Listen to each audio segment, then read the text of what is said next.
ওভারটাইমের হার 50 টাকা করে রাখতে হবে, স্যালারি 15,000 টাকা রাখতে হবে, আর মার্কেটালি ছুটি 6 মাসে রাখতে হবে, আর 24 দিন বছরে ছুটি রাখতে হবে। এইগুলো রাখতে হবে। ফ্যাসিলিটি যা ছিল খাবারের মান ভালো করতে হবে। মেয়েদের 10 মিনিট চেঞ্জিং টাইম থাকে, 10 মিনিটের চেঞ্জিং টাইমে খাবার করতে পারতাম। এই রেনেটা করছে না আপনাদের প্রতি? আরো যে ফ্যাসিলিটি ছিল রেনেটায় এগুলো আরো বরখাস্ত করে দিয়েছে। ও আগে যে রেনেটা যে ফ্যাসিলিটি ছিল সেটাও ধীরে ধীরে কমায় ফেলছে। আগের ফ্যাসিলিটি 90% নাই, চলে না। আগের ফ্যাসিলিটি 90% নাই, কোনো ফ্যাসিলিটি নাই। ও আগে যে ফ্যাসিলিটি ছিল সেই ফ্যাসিলিটি থেকেও আপনারা বঞ্চিত হচ্ছেন। আগে আমরা খাবার পাইতাম ভালো, তারপরে দুধ চিনি পাইতাম, আমের টাকা পাইতাম, 5% পাইতাম। এটা 5% এবার আমাদের মানে আপনাদের কথা হচ্ছে আপনারা অনেক পরিশ্রম করেন কিন্তু সেরকম পারিশ্রমিক বা মূল্য পাচ্ছেন না। আমি 16 বছর চাকরি করি, 300 টাকা হাজিরা, 300 টাকা পাই, তাও নাই। আমাদের 300 টাকা পাই, 25 টাকা ওভার টাইম দেয়। বাংলাদেশে কোথাও 25 টাকা ওভার টাইম দেয়। আমাদের ন্যায্য আমাদের মধ্যে 3000-এর উপরে শ্রমিক, পার্মানেন্ট আছে আমাদের 54 জন, পার্মানেন্ট করে না। 3 মাসের ফিক্স করার কথা বলে 3 বছর হয়ে পার হয়ে গেছে, তাদেরকে কোনো অনুমোদন দেওয়া হয় না। কিছু বললে ভিসা কি কিছু বললে ওরা বের করে দেওয়ার হুমকি দেয়, কিছু বলে বের করে দেয়। এই ডিপার্টমেন্টে নিয়ে মানুষকে অপমান করে তারা। ঠিক আছে, 5% দেওয়া হয়, কিন্তু আমাদের 5%-এর অধিকার আছে। আমরা কেন পাবো না? আমরা বেশিরভাগই বলছি না, আমরা তো শ্রমিক। আমাদের আজকে ডিএল থেকে ডেলি লেবার, ডেলি শ্রমিক থেকে আমাদেরকে তারা মূল্যায়ন করে না। এই জায়গায় গেলে দাঁড়াইলে বলে দূরে যায় কথা বলেন, আমাদের না থেকে আমরা শ্রমিক না, আমাদের টাকা দিয়ে গেছে।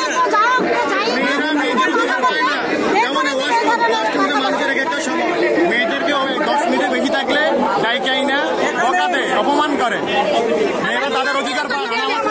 এখানে এইচআরের পদে আছে, আমাদের এখানে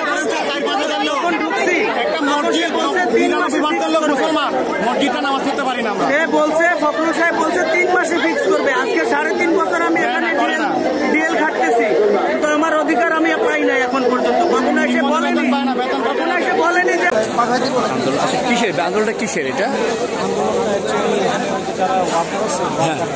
ওয়ার্কারের বেতন বৃদ্ধির জন্য। ও বেতনের জন্য ওয়ার্কারের এই আন্দোলন। বেতন কতদিনের জন্য বেতন পাবেন আপনারা? না, বেতন পাবো না। সমন্বয়ক আছে, দাবি দেওয়া যাবে, ওদের সাথে কথা বলে আপনি সব কিছু জানেন।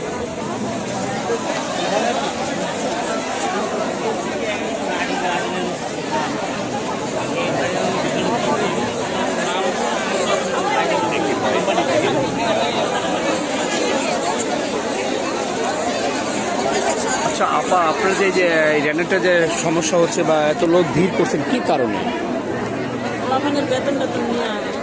বেতন, বিভিন্ন ফ্যাসিলিটি। আপনার দাবি দাবা কি? ব্যানার টানাইছে, ওই দাবিটা আপনারই টানাইছেন?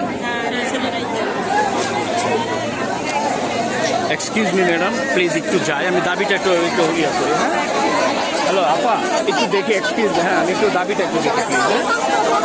হ্যাঁ, শ্রমিকদের বিভিন্ন দাবি আদায়ের লক্ষ্যে আজ এই রেনেটা আন্দোলন হচ্ছে। আপনাদের দাবিটা কি কোথায় কোথায় লেখা, কোথায় আছে ব্যানারটা? কোথায়?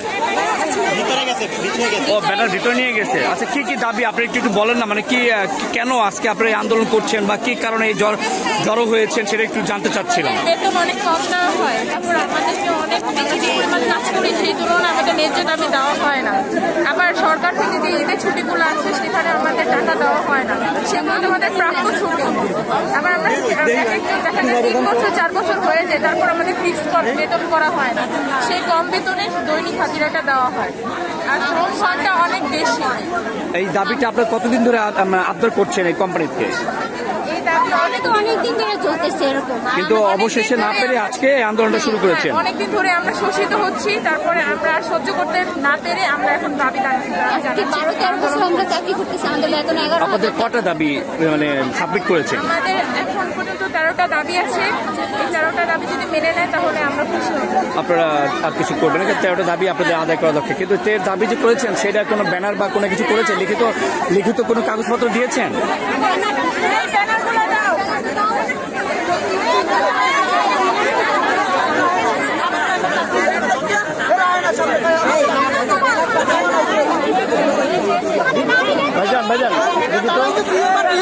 আপনাদের ব্যানারে এটা আমরা দেখতে চাই, দেখি আপনাদের ব্যানারে যে এবং এই জেনারেটর শ্রমিকদের দাবি, এই দাবির লক্ষ্যেই তারা আজ এই জেনারেটর এখানে জড়ো হয়েছেন। কারণ তাদের নাকি